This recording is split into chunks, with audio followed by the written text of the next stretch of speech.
The suitcase hits the floor of the Saltmarsh Tavern with a sound too soft for what it means, and Amber Taylor does not turn her head, because if she turns her head, she will have to admit that some part of her has been waiting for that exact sound since the moment she signed her resignation letter 3 hours ago. The whiskey in front of her has gone warm. The bar is nearly empty, the kind of Savannah night where the humidity presses against the windows like something trying to get in, and the only sound besides the low hum of the ceiling fans is the creak of the stool beside her, as 225 years of a man lowers himself onto it like he has all the time in the world. Because he does. He does not look at her either. He looks at the suitcase resting against his boot, an old brown leather thing with a cracked handle, nothing like the black cases his driver carries to airports. This one has been packed by his own hands. The clothes inside are folded the way a man folds clothes when he has done it for 2 centuries, and never once let staff do it for him, because some habits outlast every fortune a person accumulates. Her fingers tighten around the glass. 2 years of general counsel meetings. 2 years of watching him win boardrooms without raising his voice. 2 years of pretending she did not notice the way his eyes tracked her across a conference table like she was the only variable in the room he could not calculate. None of it prepared her for the particular violence of him showing up here tonight with a suitcase, an hour after she cleaned out her desk. The bartender drifts toward them, and Mason Miller lifts 2 fingers without looking away from the row of bottles behind the bar. And somehow that is enough. A second whiskey appears in front of her. Something amber and old appears in front of him. Amber hates that she notices how steady his hand is, how it hasn't trembled in longer than the country she was born in has existed. She finally turns. His face is the same one that terrified junior associates and made senior partners forget their own names mid-sentence. The sharp jaw, the white hair pulled back loose enough that a few strands have escaped near his temple. The eyes that have watched 100 technological centuries pass and still manage, right now, to look faintly lost. You're supposed to be at the merger dinner. The words leave her sharper than she intends, an accusation dressed as a fact, as if she still has any claim on his calendar, as if resigning 3 hours ago erased 2 years of memorizing it. The line of his jaw moves, his gaze drops to the suitcase and lifts again. Whatever answer he's carrying doesn't come easily, and for a man who has never once fumbled a negotiation in front of her, the silence tells her more than the words eventually will. I quit something tonight too. Nothing else follows it. Not for a long moment. The bar keeps humming around them, a jukebox 2 decades out of date, a couple arguing quietly in a corner booth, the wet slap of someone's flip-flops crossing to the bathroom, and none of it touches the small, dense silence that has formed between the two of them, thick enough that Amber can feel her own pulse in it. She should ask what he means. She doesn't. She lifts her glass instead, and drinks, and lets the burn do the work her voice refuses to. Savannah exhales through the open door of the tavern, magnolia and river damp, and the particular sweetness that clings to the city after dark. And somewhere out past the wrought iron railings, and the moss hanging like grief from the oaks, a company that carries both their names on its filings is, for the first time in 140 years, without either of them at the helm. That is where this story begins. Not at the office. Not at the altar of a marriage that ended 11 months ago with a signature and a silence that outlasted the argument. Here, in a bar with a suitcase between 2 stools, where a woman who just quit is looking at a man who apparently just quit too, and neither of them has said the truth yet. It will take the rest of the night to get there. Amber Taylor is 30 years old and has spent the last 2 of those years as general counsel to Miller Holdings, a company whose reach into shipping, real estate, and private banking made her law school classmates assume she'd landed the kind of job people build careers on. What none of them knew, what she herself didn't fully understand until 8 months into the position, is that the company's founder has been alive since the county courthouse 2 blocks from the office was still a debtor's prison, and that somewhere in the fine architecture of his empire is a habit of loyalty so old it predates the idea of employment contracts altogether. She took the job on the strength of his reputation as demanding but fair. She kept the job through a divorce that gutted the last of her 20s, because it turned out to be one of the only rooms in her life where nobody expected her to explain herself. Mason Miller does not ask why a person is quiet. He simply adjusts the silence around them until it fits. Tonight she handed her resignation letter to his assistant instead of to him, because she could not trust her own face in front of him anymore. Not after the board meeting 3 weeks ago when Desmond Cole stood up in front of 11 investors and implied, carefully, smoothly, in the specific language of a man who has spent years building a case, that Miller Holdings' general counsel might have a conflict of interest rooted in feelings that have no place in a boardroom. Nobody in that room asked what feelings. Everybody in that room understood. You didn't have to leave like that. Mason turns the glass slowly between his fingers, not drinking from it, the amber liquid catching the low light. A note through Priscilla. 2 years. And a note through Priscilla. You didn't have to let Desmond Cole say that to me in front of the investment committee. Her voice cracks somewhere in the middle of the sentence, and she despises it. Despises how easily 2 years of professional composure abandons her the moment the topic turns personal. You just sat there. I was buying time. The words come out low, controlled. The particular restraint of a man who has learned across 2 centuries. That anger, when it finally arrives in him, arrives like weather. Cole has been trying to force a vote of no confidence for 8 months. If I had stood up in that room and defended you the way I wanted to, I would have handed him exactly what he needed to prove his point. So instead, you let him make me look like I don't belong there.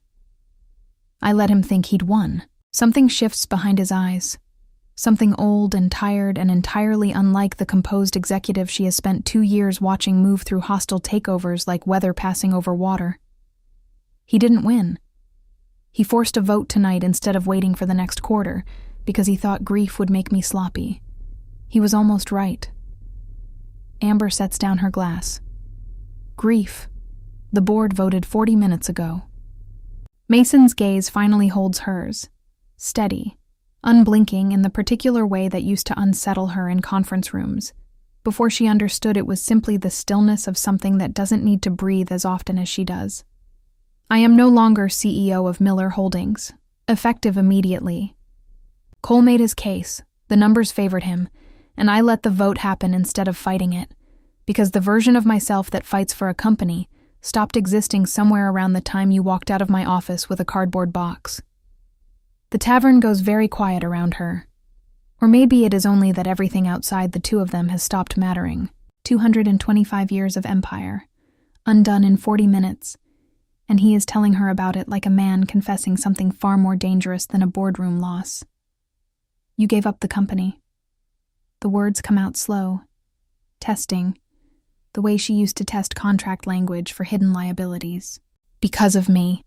I gave up the company because I have spent longer than your entire country's history building walls around what I feel. And somewhere in the last 2 years you walked straight through every one of them without noticing you'd done it. His hand moves toward hers on the bar top, stops an inch short, as if some old rule about permission still governs him even now. I am 225 years old, Amber. I have buried 9 business partners, 3 continents worth of alliances, and every single person who called me friend before the year 1800. I did not think there was a version of losing left that could still surprise me. And I surprised you. You terrify me. His jaw tightens the instant it's out. A man who has spent centuries curating his own composure, caught off guard by the truth arriving unpolished. And for a fraction of a second, something almost boyish crosses his face. Something that doesn't fit the white hair and the 2 centuries and the empire he just walked away from. That was meant to sound considerably more dignified in my head. A short, disbelieving laugh escapes her before she can stop it. The first unguarded sound she's made all night. 225 years, and that's the best you've got. I have had 225 years to compose eloquent speeches for occasions considerably less humiliating than this one. The corner of his mouth moves, not quite a smile, something older and more careful than that, but real. None of them accounted for a suitcase and a bar with a name I can't pronounce without sounding like I'm gargling. It's Saltmarsh. It's not hard. It is when the last language I learned fluently was French, in a country that no longer exists in the shape I learned it. For one unguarded second, the tension breaks entirely, and it is the second thing that terrifies her tonight. Not the empire dissolving 40 minutes ago, not the suitcase, but how easy it still is to laugh with him. How nothing about the divorce or the resignation or Desmond Cole's careful cruelty in that boardroom has managed to touch the particular ease that lives between them when no one else is in the room. Why the suitcase, Mason? His name leaves her for what feels like the first time all night without a title in front of it. No Mr. Miller, no CEO, just the two syllables she has thought far more than she has ever let herself speak aloud. Where were you planning on going with it? He looks at her for a long moment, and in that silence, she watches something settle in him. Some decision finally made after what she suspects has been months of turning it over. I wasn't planning on going anywhere. His eyes don't leave hers. I was planning on asking if I could stay somewhere, specifically, somewhere considerably smaller than the house I've lived in for the last 40 years, somewhere with your name on the lease, if you'll have the audacity to let a man who just lost an empire sleep on your couch tonight. The bar keeps humming. The couple in the corner booth has stopped arguing and started laughing about something. Somewhere outside, past the window fogged with humidity, headlights sweep the wet street and hold a beat too long outside the tavern door before moving on. Long enough that if Amber had been watching, she might have noticed the black sedan idling at the curb, might have recognized the silhouette behind the wheel as belonging to a man who works for Desmond Cole and has been photographing the tavern's entrance for the last 11 minutes. She doesn't notice. She's looking at Mason Miller, at the suitcase between the stools, at 2 centuries of composure finally cracking open in front of her. And she is trying to decide whether the sound in her chest is fear or something considerably more dangerous. One night. It is the only thing she can manage that isn't a full surrender. You get one night on the couch. Then we figure out what Desmond Cole did to your company, and what exactly you meant by considerably smaller. One night. He picks up the suitcase like it weighs nothing, because to him it doesn't. And something in the gesture, the ease of it, the total absence of effort, reminds her, the way it always does at the edges of her attention, that the man walking beside her out into the wet Savannah night has never once, in 225 years, needed anyone's help carrying anything. Except, apparently, this. The walk to her apartment takes 14 minutes through streets she has walked 1,000 times, and never once seen the way she sees them tonight. The wrought iron balconies dripping with resurrection fern, the gas lamps throwing their small gold circles onto brick sidewalks polished smooth by 200 years of foot traffic. The live oaks arched overhead like the ribs of something enormous and patient. Spanish moss swaying without wind. Mason walks half a step behind her, the suitcase in one hand, matching his pace to hers with an ease that used to read as courtesy, and now reads as something closer to devotion. Cole will move fast. The silence breaks somewhere around Chippewa Square, his voice pitched low, even though the street is empty. A vote of no confidence tonight means a full audit within the week. He'll want the paper trail to look inevitable before anyone thinks to ask why it happened so quickly. The paper trail is clean. I made sure of that for 2 years. I know. Something underneath the 2 words carries more weight than the words themselves. That's precisely why he needed you gone before he made his move. The thought lands harder than she expects. Cold water dropped straight into her chest. That her resignation wasn't only about her own exhaustion, her own inability to sit across from Mason Miller in one more meeting and pretend the air between them was strictly professional. That somewhere in Desmond Cole's calculations, removing her was a necessary first step, not a fortunate accident. He wanted me gone specifically. He wanted the one person in that building who would have noticed the numbers before the audit did.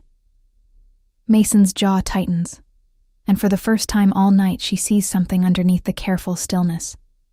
Not sorrow, Not the wounded pride of a man who just lost an empire, but something closer to fury. Banked low and controlled the way she imagines a fire looks right before it finds the fuel it's been waiting for.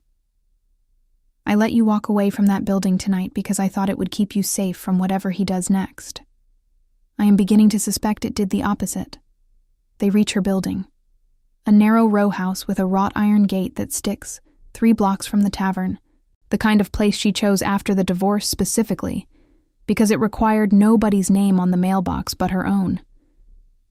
She fights the gate for a moment, the humidity swelling the metal the way it swells everything else in this city, and Mason's hand closes over hers on the latch, not forcing it, just steadying it, and the gate gives way at exactly the moment his fingers meet hers.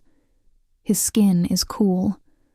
It has always been cool, in every handshake across a conference table, every accidental brush of hands over a shared document, and she has spent 2 years telling herself it means nothing, that some people simply run cold, that she is a lawyer, and lawyers do not build entire theories out of a single sensory detail. Tonight, standing in her own doorway with an empire dissolved behind them, and a black sedan she still hasn't noticed idling 3 blocks back, she lets herself wonder, for the first time without immediately talking herself out of it, exactly how cold, and exactly why. Amber. Her name in his mouth sounds like something he has been saving. There is something about tonight I haven't told you yet. Something considerably larger than the company, or Cole, or the vote. The gate stands open behind them. The suitcase waits by his feet, packed by hands that have folded clothes for 225 years, and have never once until tonight packed them for a reason like this one. Tell me. He doesn't. Not yet. Instead, his eyes flick past her shoulder, toward the street, toward the parked sedan. She still hasn't turned to see, and whatever softness had gathered in his face over the last hour hardens instantly into something she has only glimpsed twice before. Once in a boardroom, and once, briefly, terrifyingly, in the reflection of a conference room window he did not know she was watching. Get inside. Now. The words come flat, quiet, absolute. A register she has never once heard from him in 2 years of boardrooms. The door shuts behind them with a force that isn't quite a slam. Mason's palm flat against it before Amber has even processed that she's moved. That some part of her body understood the command in his voice faster than her mind did. Through the narrow window beside the frame, she catches one last glimpse of the street. The sedan idling under the oak on the corner, headlights dark, engine running low enough to feel more than hear. Who is that? Her voice comes out steadier than she expects. The old courtroom instinct kicking in, the one that learned years ago to sound calm exactly when calm is the hardest thing to manage. A man Cole pays to be somewhere and remember what he sees. Mason's eyes stay on the window a beat longer than necessary, and something in his stillness, the particular quality of it, a stillness that doesn't include the small shifting weight adjustments a human body makes even at rest, settles over the room like a held breath. He won't come to the door. Men like that don't confront. They document. Document what? 2 people walking home from a bar. Document whatever story serves Desmond Cole tomorrow morning. The suitcase goes down by the door. Finally. Gently. And Mason turns from the window to look at her apartment properly for the first time. The narrow hallway, the kitchen barely large enough for one person to cook in, the stack of moving boxes she still hasn't unpacked 11 months after the divorce, half of them still labeled in her ex-husband's handwriting. A story doesn't need to be true. It needs a photograph and a caption. Amber crosses her arms, more to steady herself than out of any real cold, though the apartment does carry the particular chill of a place its owner keeps at 66 degrees out of habit rather than comfort. You said there was something you hadn't told me. Something bigger than the company. I did say that. And then a stranger in a sedan happened, and now you're talking about photographs and captions instead. Something that might, in a less careful man, be called guilt moves across his face, there and gone. I am aware of the pattern. I promise you it isn't deliberate. 225 years, and you still can't hold two conversations at once. 225 years is precisely why I've learned to finish the dangerous one first. His gaze flicks toward the window again, toward the street, toward whatever calculation is running behind those pale eyes. And then, deliberately, he turns his back on it entirely and looks only at her, as if the act of turning away from a threat is itself a kind of vow. Ask me the question you actually want to ask, Amber. Not the one about the suitcase, the one underneath it. She opens her mouth. Her phone rings instead, loud in the small apartment, the screen lighting up with a name she hasn't seen flash across it in months. Julian Ashworth. Because Mason's assistant only ever calls her office line, and her office line stopped existing 3 hours ago along with the rest of her professional life. He's calling my old number. She frowns at the screen. How does he even have my... Answer it. Whatever softness had gathered in Mason's face during the walkover is gone entirely now, replaced by something focused and cold, an executive's attention snapping fully into place even without the company left to run. If Julian is calling a resigned employee's personal line at midnight, it isn't small. She answers. The voice on the other end is precise, faintly accented in a way that suggests decades spent smoothing out something older, and it doesn't bother with greetings. Ms. Taylor, I apologize for the hour and for the number. I kept it from your old file in case a moment like this one arrived. A pause, the sound of something being set down carefully, glass against wood. Is Mr. Miller with you?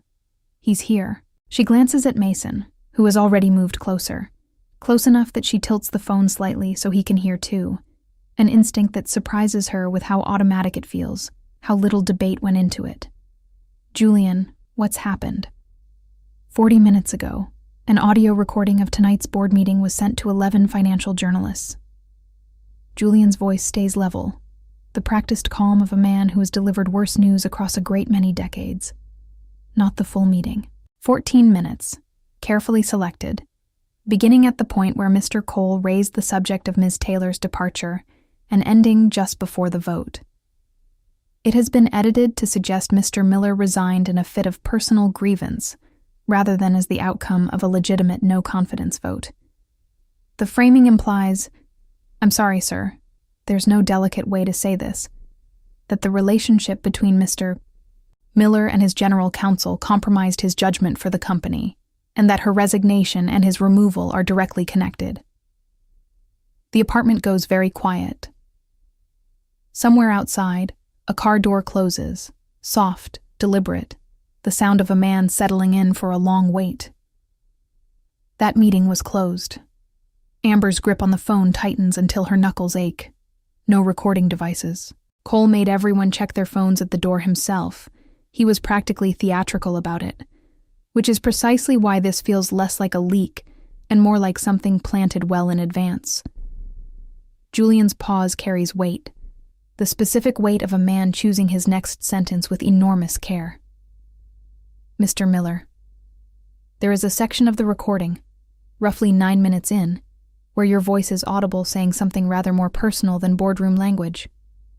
I don't believe you were aware you were being recorded when you said it. I don't believe you intended for anyone to hear it. I am telling you now, so that you hear it from me before you hear it from a headline. Mason's jaw sets, in a way that makes the whole line of his shoulders change. 2 centuries of composure narrowing down to something coiled and exact. Play it, Julian. Sir. Play it. There's a rustle, a click, and then a version of Mason's own voice fills the small apartment through the tinny phone speaker, lower than the one standing beside her now. Raw, caught in a private moment he clearly believed no recorder could reach. I have spent longer than her entire country's history learning how not to want anything permanently, and in 2 years she has undone every hour of that discipline without once trying to. If the board removes me tonight, let them. I would rather lose the company with my eyes open than keep it, and lose the only thing in 2 centuries that ever made staying alive feel like a choice instead of a habit. The recording cuts. The apartment holds the silence after it like something physical. Amber doesn't look at him. She can't. Not yet. Not with her own pulse loud enough to compete with the memory of his voice still hanging in the air, saying words she recognizes now as the missing half of every unfinished sentence between them for 2 years. That was private. Mason's voice, when it finally comes, is quieter than she's ever heard it, stripped of the executive register entirely. I said that walking to my car after a partner's dinner 8 months ago. There was no one else in the garage. There was a security camera in the garage, sir, with audio installed 6 months prior, under a maintenance contract signed by a vendor Mr. Cole's family office happens to hold a minority stake in.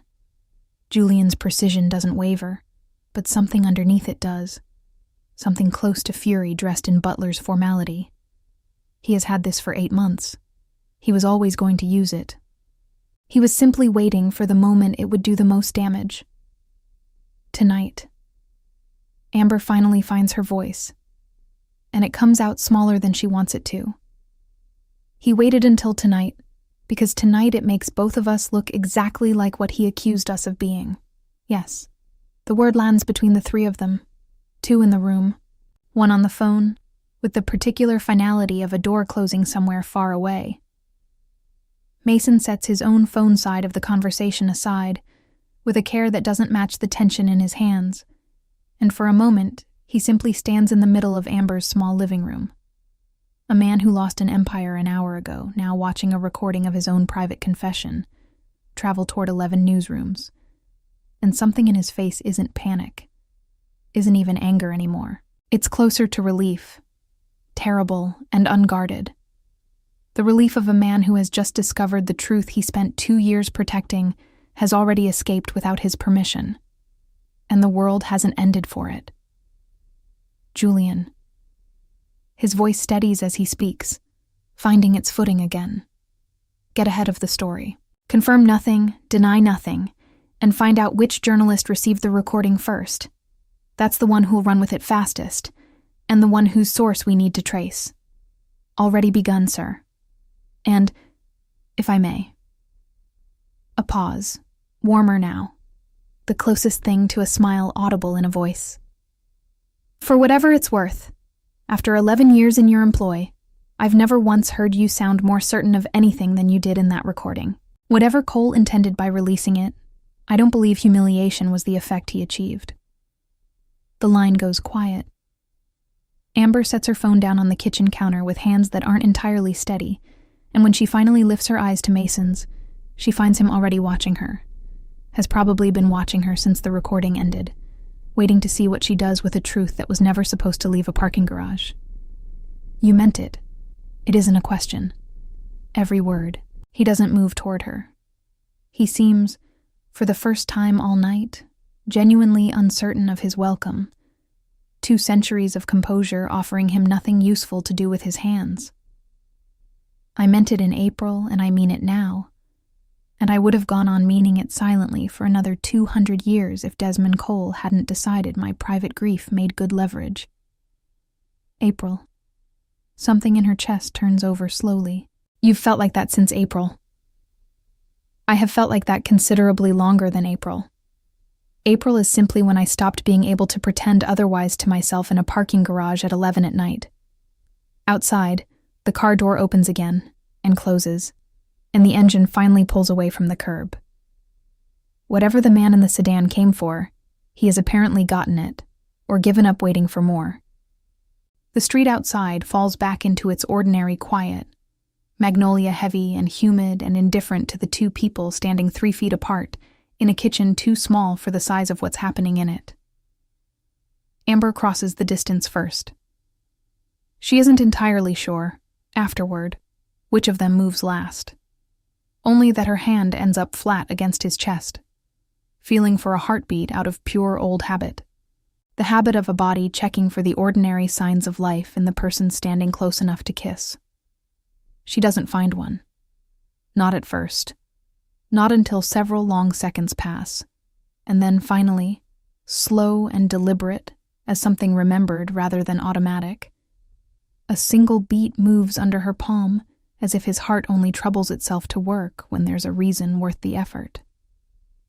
Mason. Her hand doesn't move, neither does his gaze, steady on her face, waiting.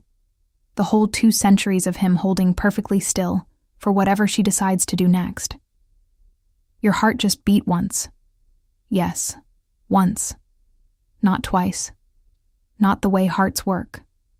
No. Something almost gentle moves through his expression, an old sorrow worn soft at the edges by time. Not the way hearts work for you.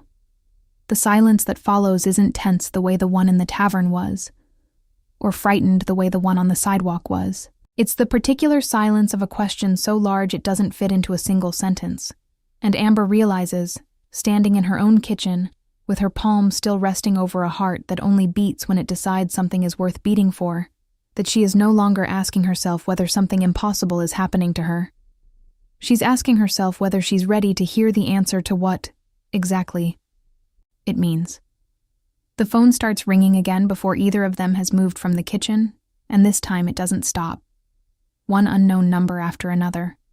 A rhythm that feels less like coincidence and more like a switch someone flipped on purpose, somewhere out past the humid dark of Amber's street. Turn it off. Mason doesn't reach for it himself. Some old instinct about the boundaries of what belongs to her keeping his hands at his sides even now. Whatever it is, it will still be there in the morning. It won't wait until morning. Nothing that starts at midnight waits until morning. She checks the screen instead. A 92 area code she doesn't recognize. Then another. Then a text notification stacking up beneath it fast enough that the preview line cuts off mid-sentence. Savannah Business Chronicle. The Coastal Ledger. Someone from a blog I've never heard of asking if I'd like to, and I'm reading this correctly. Share my side. The next call is her mother. She almost lets it go to voicemail. Some reflex older than tonight, older than the divorce, tells her that answering will mean explaining, and she doesn't have an explanation yet that fits inside a phone call. Not one that includes a suitcase, a leaked recording, and a heartbeat that only troubles itself to happen once every several seconds. She answers anyway, because not answering has never once made her mother worry less. Mom. Amber Louise. I need you to tell me you are not the woman in this article, because I have read it 4 times, and I keep hoping the 4th time will make it say something different than the first 3. Her mother's voice carries the particular Savannah cadence of a woman who has spent 60 years perfecting the art of sounding calm, while sounding anything but. It says you resigned tonight in connection with, and I'm quoting the headline, so don't blame me for the phrasing. Romantic entanglement with billionaire employer amid company shakeup. It's not, Mom, it's more complicated than a headline. Every single thing in my life that was ever described to me as more complicated than a headline turned out to be exactly what the headline said, just with better lighting. A pause, softer now, the worry underneath the sharpness finally surfacing. Are you safe? That's the only question I actually need answered tonight. Everything else can wait until you're ready to tell it properly. I'm safe. It's the first entirely true thing she's managed to say to anyone since the tavern, and saying it out loud steadies something in her chest that has been shaking since the parking lot outside the office. I promise. I'll call you tomorrow, and I'll tell you everything. And none of it is going to make sense the first time through. So brace yourself. I raised a daughter who became a lawyer specifically because she needed things to make sense. Whatever this is, sweetheart, it clearly doesn't care what you needed. Her mother's voice catches, just slightly, on the last word, and then steadies again with the particular discipline of a woman who has decided worrying out loud won't help anyone tonight. Call me tomorrow. And Amber, whoever he is, if the numbers in that article are even half right, I hope to God he's worth what tonight is about to cost you. The line goes quiet. Amber sets the phone face down on the counter and doesn't trust herself to look at Mason for a moment, because some part of her mother's question is sitting directly on top of her own chest now, unanswered. She's not wrong to ask. Mason has moved to the window again, not looking out this time, just standing near it, his reflection faint and strange in the dark glass. There, she notices distantly, but somehow thinner than it should be, somehow harder to hold on to than a reflection has any right to be. Whatever tonight costs you, it will be considerably more than a headline. Cole isn't finished. He's barely started. As if summoned by the sentence itself, a new alert lights the counter. Not a call this time, a news notification. The kind her phone pushes automatically for anything trending fast enough to break through her settings. She reads it twice before the words settle into something coherent. He's giving a statement. Her stomach drops somewhere below the floor. Cole. Tonight, there's a press conference scheduled for 6 a.m., addressing the sudden leadership transition at Miller Holdings and reassuring stakeholders about the company's stability going forward. 6 hours from now. Mason's jaw sets, the calculation behind his eyes moving fast now. Centuries of boardroom instinct engaging even without a boardroom left to defend. He wants to control the story before either of us has slept, before either of us has had time to think clearly enough to counter it. It's a good strategy. I taught it to him myself 11 years ago, when I still believed in his ambition instead of being wary of it. So we counter it. We put out a statement first. With what? My title is gone. Yours is gone. Neither of us speaks for the company anymore, which means anything either of us says tonight reads exactly like what Cole wants it to read. A scorned executive and his former counsel, defending a relationship instead of a business decision. He drags a hand through his hair, the gesture so unexpectedly human, so unlike the composed man who lifted 2 fingers at a bar and produced 2 drinks without a word, that it lands somewhere soft and unguarded in her chest. I have spent 2 centuries never once being cornered by a 24-hour news cycle. I find I have no useful instincts for it whatsoever. Welcome to the 21st century. Everyone's cornered by it. That's the whole design. She almost laughs, despite everything, at the particular helplessness on his face. A man who negotiated shipping contracts across 3 continents before the telegraph existed, entirely undone by a smartphone notification. Here, give me your phone. I don't carry one. You're 225 years old and you don't carry a phone. I carry a man who carries one for me. Something almost sheepish crosses his face. The second unguarded thing she's seen there tonight. And despite the 6-hour countdown ticking somewhere behind both their eyes, she feels the small, absurd warmth of laughing with him again. Julian manages what he calls my digital footprint. I have never once understood what that phrase means, and at this point, I consider it a point of pride to keep it that way.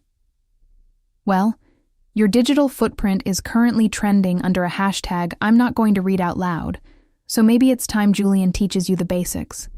Absolutely not. The refusal comes fast, almost startled, and for a moment the executive vanishes entirely, and something younger, more stubborn, surfaces in its place. I did not survive 2 world wars and the invention of the fax machine to now be asked to compose a tweet. It breaks something loose in her chest, a laugh she didn't know she still had in her after a night like this one, and for a few seconds the apartment feels less like the center of a collapsing empire, and more like just 2 people standing too close together in a kitchen, trying to out-argue each other about nothing that matters. The way people do when the things that do matter are too large to hold yet. They spend the next hour building a statement instead.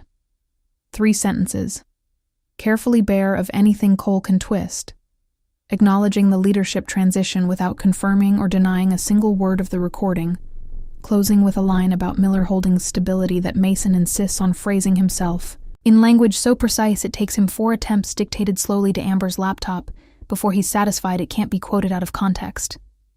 Julian calls back once it's sent, confirms it's gone out through the proper channels ahead of Cole's press conference, and delivers one more piece of news in the same level voice he's used all night, the kind of voice trained across decades to make catastrophic things sound merely serious. There's something else you should know before 6 o'clock, sir. A pause.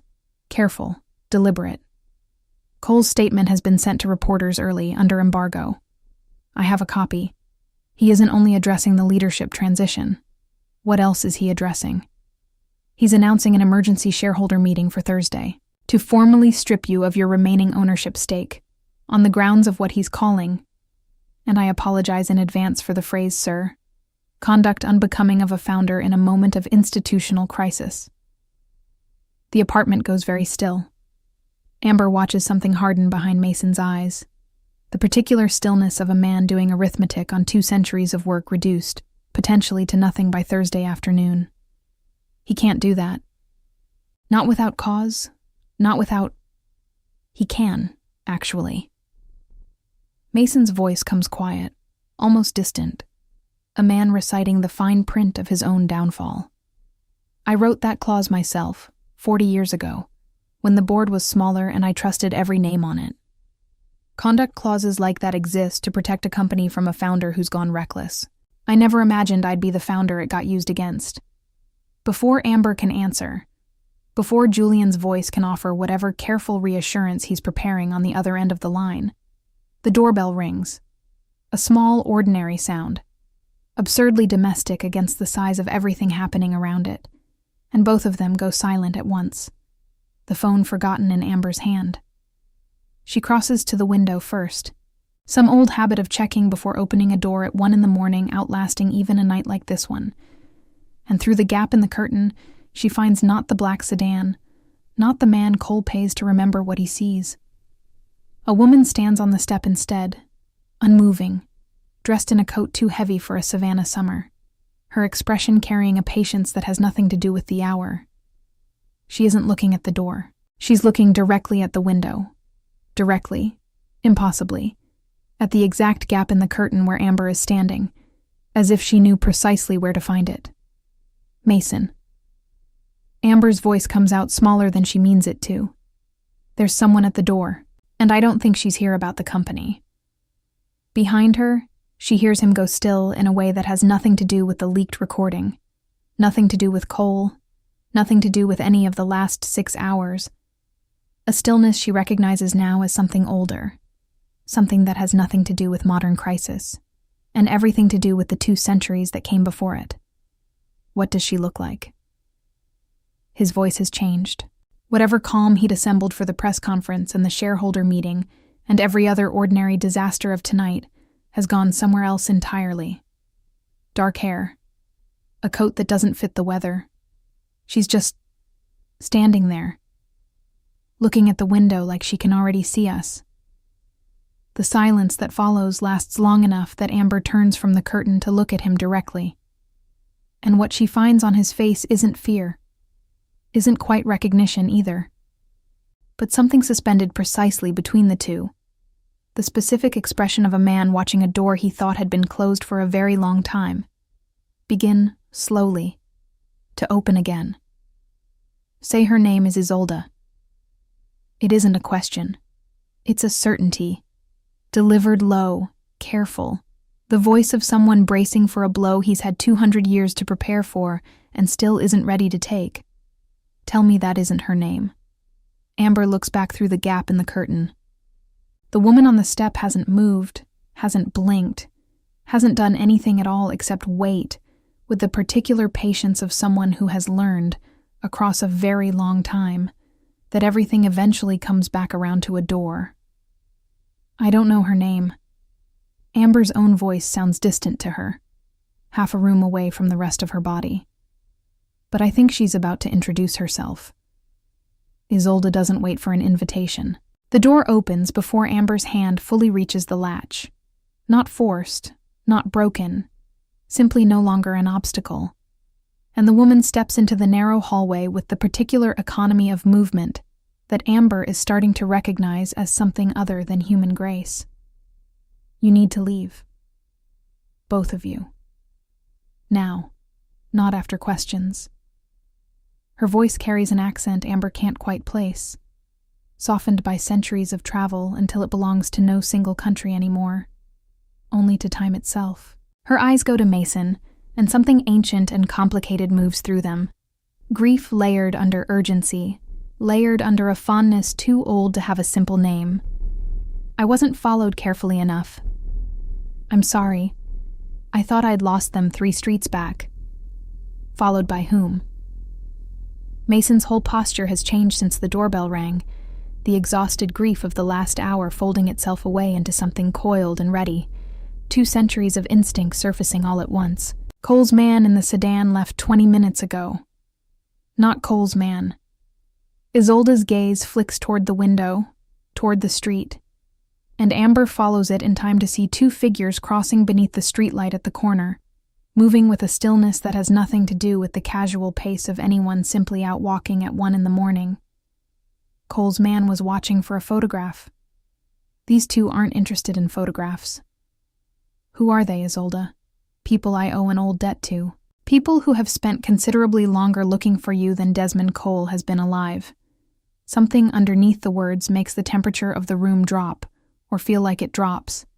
Amber's own pulse suddenly loud in her ears. I came tonight to warn you they'd found the city. I didn't think they'd find you before I did. Amber's mind is already 3 steps behind and sprinting to catch up. You 2 know each other. Obviously, you know each other. Is anyone going to explain who they are? Or are we just going to keep saying they like it's a complete sentence? Later. Mason's hand finds the small of her back. Not gentle now. Purposeful. Already steering her toward the back of the apartment. I promise you an explanation. Every part of it. But not standing still in a lit doorway. There's no back exit. This is a row house, Mason. There's a kitchen window and a wall to the neighbor's courtyard, and that's enough. The flat certainty of a man who has escaped considerably worse rooms than this one carries in it. And before Amber can argue further, he has the suitcase in one hand and her fingers laced through his other. And the walk to the kitchen takes 3 strides instead of the 6 it should. The whole apartment rearranging itself around a speed her eyes can't quite track even watching it happen. The window over the sink gives onto a narrow brick courtyard she's glimpsed exactly twice in 11 months of living here. Mostly ignored, mostly someone else's forgotten garden. Mason has the latch open and the screen out before she's finished processing that he's moved at all, and then his hands are at her waist, lifting her through the gap with an ease that has nothing to do with the 200-year-old joints such strength should theoretically require. Isolde. His voice carries back into the apartment, low, urgent. With us. Now. Go. I'll slow them down at the door. It will buy you 4 minutes, maybe 5. Isolde's voice follows them out into the humid dark of the courtyard, already distancing itself, already committed to a decision Amber doesn't have time to question. Meet me at Bonaventure, the Wren family plot, before dawn. I'll explain everything there. I owe you that much and considerably more. Isolde, 4 minutes, Mason. Go. He goes. Amber finds herself moving faster than her own legs should reasonably carry her. Mason's hand locked around hers, pulling her over the low courtyard wall and into a service alley that smells of magnolia and old brick, and faintly of rain that hasn't fallen yet. The whole city holding its breath the way it does in the hour before a summer storm finally breaks. What is she to you? The question comes out of Amber before she can decide whether this is the right moment to ask it. Breathless, half run, half demand. An old friend. An old enemy. You said her name on the doorstep like it was something you'd been bracing to hear for 200 years. She was the reason I survived my first decade as what I am. Mason doesn't slow down, doesn't look back, his eyes scanning the alley ahead with a focus that makes clear exactly how seriously he's taking whatever is behind them. She found me 11 months after my transformation, half-starved, refusing to feed, more interested in dying a second time than learning to live with what I'd become. She taught me how to survive it. I owe her considerably more than an explanation on a doorstep. And the people following her. People who have wanted me dead since before your country existed, Amber, and I am not currently equipped to explain that particular history while running through an alley at 1 a.m. Something almost gentle undercuts the urgency in his voice despite everything. A flash of the man from the tavern still present beneath the one currently hauling her over a second wall with effortless, terrifying strength. I promise you the whole of it. I promise you every year, every name, every reason. Just not tonight. Not until you're somewhere they can't reach you. You keep promising me the whole of it."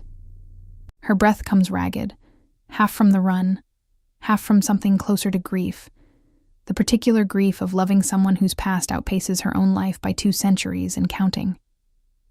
At what point does the whole of it actually arrive, Mason?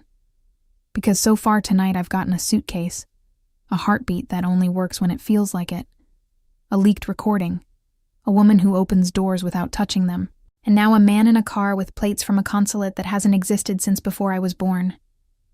I don't need the whole of it delivered gently. I need it delivered honestly. And soon. Soon. The word comes out rough, almost apologetic, and for one stride his pace falters just enough that she feels it in the grip of his hand. I have spent 200 years deciding which parts of my history are safe to say out loud, and I find, standing here with you, that none of the old rules about safety apply anymore. You've already seen more of what I am tonight than anyone has in a century. The rest of it is only a matter of finding the right 5 minutes to say it in. Tonight doesn't seem to be offering us 5 quiet minutes. No, something almost like dark humor moves under the single word, despite the danger closing in around them. Tonight has been remarkably stingy with those. They come out of the alley 2 blocks from her apartment, onto a street Amber half recognizes through the disorientation of adrenaline, and for a moment, it seems almost possible that they've simply outrun whatever was behind them. Until the black sedan from earlier rounds the corner ahead, slow, deliberate, headlights cutting through the humid dark like something patient, finally deciding to stop waiting. That's Cole's man. Amber's stomach drops. He came back. That is not Cole's man. Mason's grip on her hand tightens, and for the first time all night she hears something in his voice that sounds unmistakably like fear. Not for himself, she understands with sudden clarity, but for her. Cole's man drives a compact sedan with a rental plate. That car has diplomatic plates from a consulate that closed in 1987. Amber, I need you to trust me completely for the next several minutes. And I need you to not scream no matter what you see me do. Mason, trust me. The sedan's door opens. The man who steps out is unhurried, dressed in a suit too formal for the hour, his face pleasant in a way that makes the hair on Amber's arms rise before he's said a single word, and when he finally speaks, his voice carries the same rootless, ancient accent Isolde's did, the accent of someone who has outlived every country they were born in. Mason Miller. The name comes out almost fond, almost nostalgic, the greeting of an old acquaintance rather than a threat. 225 years, and here you are, still hiding behind a human name and a human woman, as if either one has ever protected you before. Renard. Mason's voice goes flat, stripped of every trace of the man who fumbled through a joke about tweets an hour ago. You're a long way from home. Home stopped existing the night you left it, old friend. You made sure of that. Renard's gaze slides toward Amber, unhurried, cataloging, and something in the way he looks at her. Not with hunger exactly, but with the cold calculation of a man assessing leverage, makes her want to step backward, except Mason's hand is already tightening around hers, already positioning his body a half step in front of her own. I'm not here for the woman, not tonight. I'm here to deliver a message, and then I'm going to let you spend what remains of the night deciding whether you'd rather receive it from me or from someone considerably less patient. Deliver it then. The council convenes at dawn. Renard's smile doesn't reach his eyes. Hasn't reached them, Amber suspects. In longer than her own lifetime. Not the human council you just lost to Mr. Cole. The other one. The one you spent 2 centuries pretending had forgotten you existed. They haven't forgotten, Mason. They've simply been waiting for you to be vulnerable enough to finally collect what you owe. The street goes very quiet, the humid dark pressing close around the 3 of them. And somewhere behind Amber's ribs a fear settles that has nothing to do with journalists, nothing to do with Desmond Cole, nothing to do with anything the last 6 hours have prepared her to survive. What does he owe them? Her voice comes out steadier than she feels, the old courtroom instinct steadying her even now. What is he supposed to have done? Renard's gaze slides back to her, and this time the almost smile turns into something colder, something that looks, for one unsettling instant, like pity. Ask him about the year he was made, little lawyer. He steps back toward the car, unhurried, already finished with them, already certain of how the rest of tonight will unfold. Ask him whose blood it was. The sedan pulls away into the dark, taillights shrinking toward the end of the street, and Mason doesn't move for a long moment afterward, his hands still locked around Amber's, his eyes fixed on the space where the car used to be, as if it might still be there if he looks hard enough. Mason. She turns his face gently back toward hers, terrified now in a way that has nothing to do with running, nothing to do with alleys or diplomatic plates or men who speak like they've outlived history itself. Whose blood was it? He doesn't answer right away. When he finally does, his voice has gone somewhere very far away, somewhere 225 years deep, a place she suspects he hasn't visited out loud in longer than he's willing to admit. It's a longer story than we have time for standing in the street. His grip on her hand doesn't loosen. If anything, it tightens, as if letting go now, after everything, is the one thing he genuinely cannot afford to do. But you deserve to hear it before dawn. All of it. Even the part I've spent 2 centuries hoping I'd never have to say out loud to anyone, let alone to you. Somewhere behind them, church bells begin marking the hour, slow and deep across the sleeping city, a sound Savannah has carried through 2 centuries of hurricanes and fortunes made and lost and remade, entirely indifferent to whatever is unraveling on this particular street tonight. Amber counts them without meaning to. The old habit of a woman who spent childhood summers on her grandmother's porch, learning to tell time by exactly this sound. And she realizes, 3 bells in, that dawn is closer than either of them has time left to pretend it isn't. Bonaventure holds its dead the way it holds everything else, gently, extravagantly, with live oaks arched so low over the pathways that dawn arrives here in pieces. Filtered gold through moss that hasn't stopped moving since long before either of them were born. Isolde waits among the Wren family stones, unmoving, her coat finally suited to an hour this cool.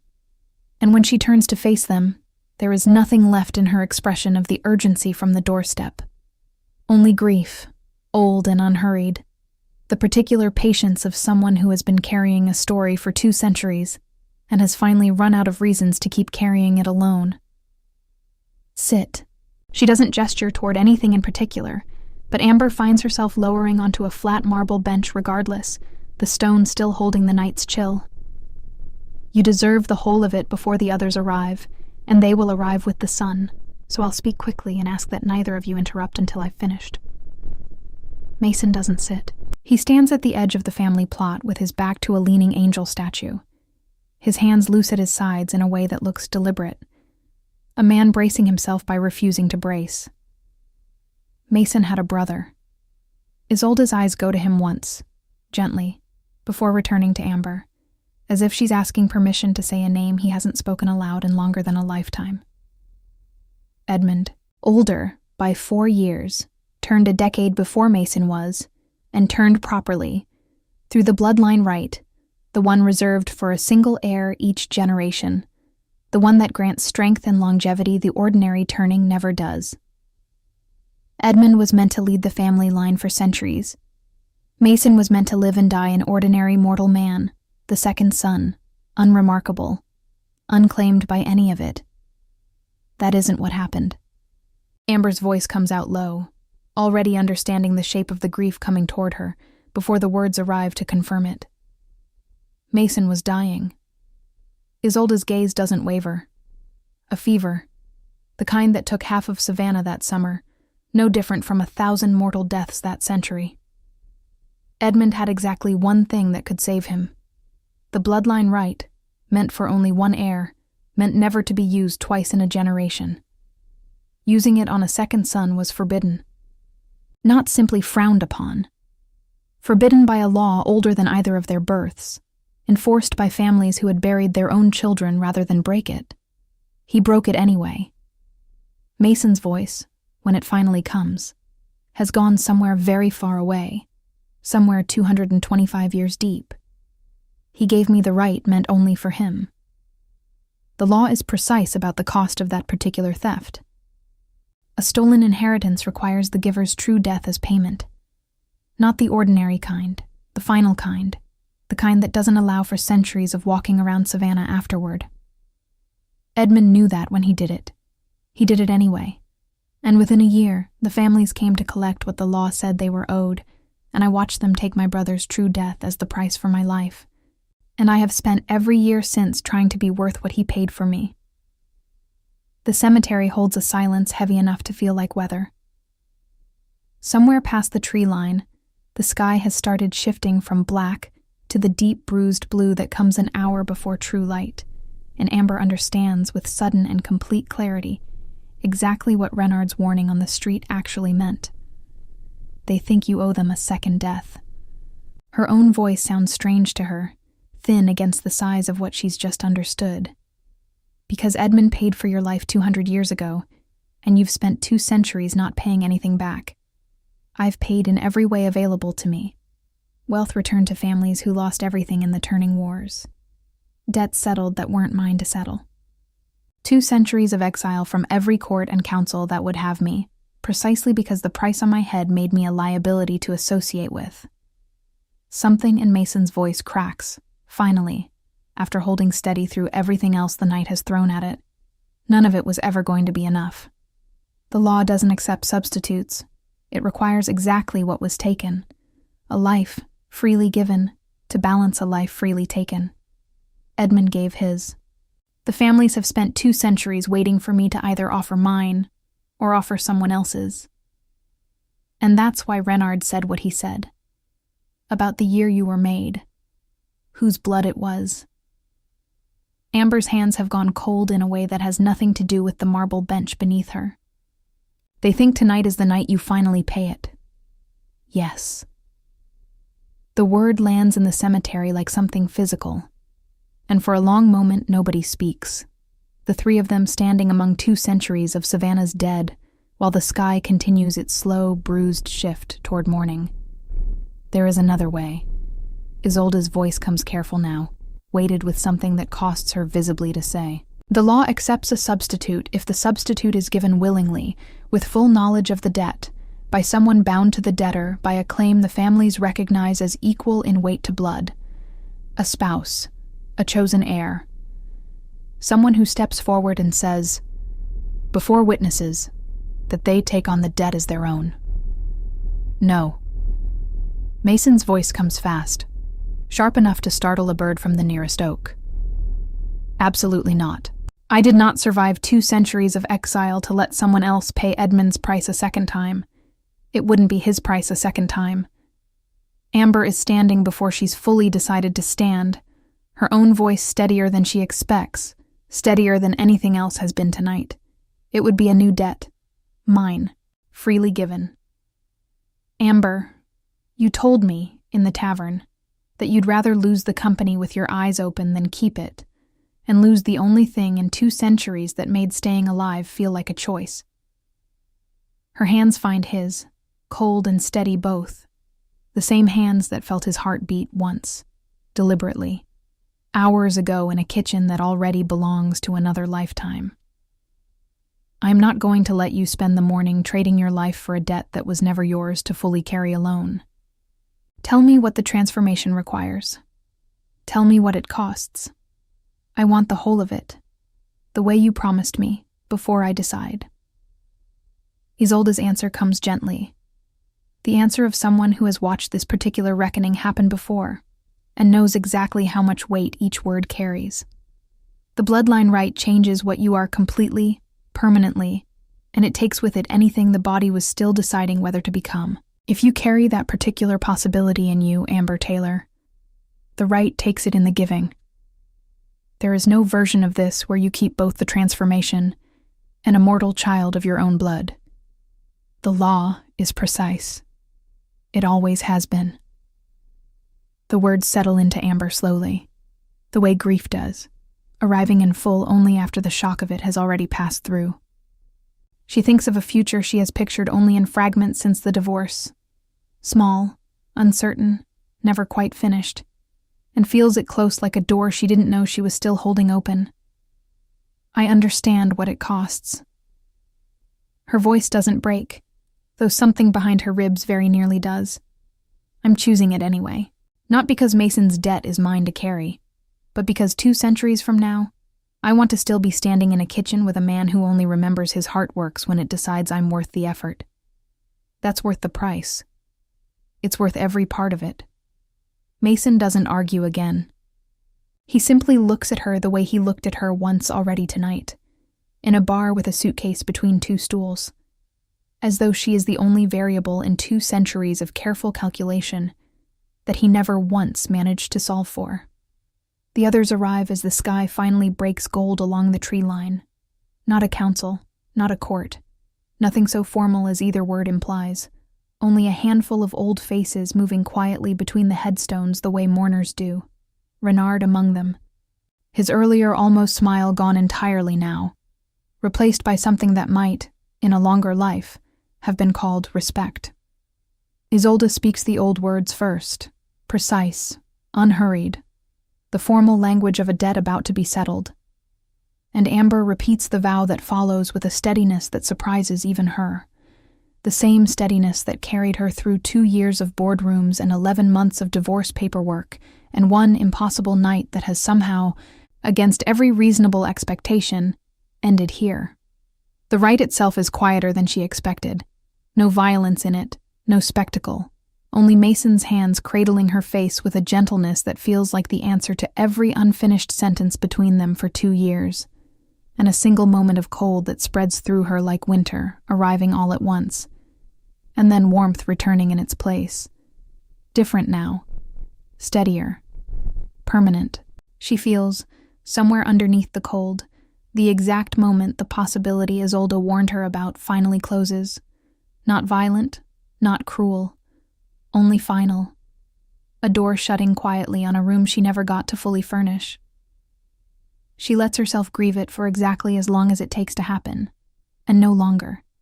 Because grief, she has learned twice now in one lifetime, is not the same thing as regret. When it's finished, the families withdraw the way they arrived, without ceremony, the debt of 2 centuries settled in the space of a single Savannah dawn. Renard pauses once, at the edge of the plot, and inclines his head toward Mason in something that isn't quite an apology, but comes close enough to serve as one. The families keep records, Miller. His voice, for the first time all night, carries something other than cold amusement. It will be noted that the debt closed not with a life taken, but with one given freely, in full knowledge, without coercion. That distinction matters more than you might think. It will follow you considerably better than the old story did. He's gone before either of them can answer, folding back into the tree line the way Isolde once folded through a locked door. And then it is only the 3 of them left among the headstones. Mason, Amber, and Isolde standing a respectful distance away, giving them the kind of privacy that 2 centuries of watching other people's grief has taught her to recognize as necessary.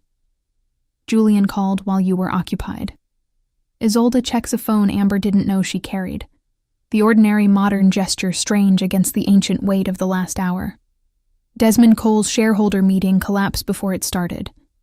Someone leaked the security contract linking him to the audio recording. He's currently explaining himself to the very journalist he tried to use against you both. Amber laughs. A real laugh, disbelieving and light. The sound of a woman standing in a cemetery at dawn with a new permanence humming under her skin, discovering that some parts of the ordinary world kept turning without her, while the extraordinary one rearranged itself completely. A company. A boardroom. A press conference. She shakes her head, still holding Mason's hands, still feeling the strange new steadiness of a heart that beats exactly when it means to. We can deal with all of that tomorrow. Tomorrow. He tests the shape of the word like a future he genuinely hadn't let himself picture. Not fully, not until this exact moment. I find I have considerably more of those than I did yesterday. The oaks stand patient overhead, moss swaying without wind, the way it always does in this city. And somewhere past the cemetery gates, Savannah wakes into an ordinary Tuesday morning, entirely unaware that two people standing among its oldest dead have just finished paying off a debt 2 centuries in the making, and started quietly the first day of everything that comes after. Some debts take 2 centuries to close. Some take one impossible night. What Mason and Amber learned, standing among Savannah's oldest graves as the sun finally broke gold over the moss, is that the price of loving someone completely is never really a mystery. It's only ever a question of whether you're willing to pay it in the open, with your eyes on the person you're paying it for. If this story found you at the right hour of your own night, stay a moment longer with us. Tap that like button like you mean it. It tells the algorithm, and honestly, it tells us too, that a slow burn love worth waiting 200 years for is still worth telling. Drop a comment and let us know which line hit hardest, or which choice you would have made in Amber's place. And if Lanterns of Love has become part of your bedtime, your commute, your quiet hour before sleep, hit subscribe so the next story finds you the moment it's ready. We'll be waiting in the dark with the next suitcase, the next dawn, the next debt worth paying.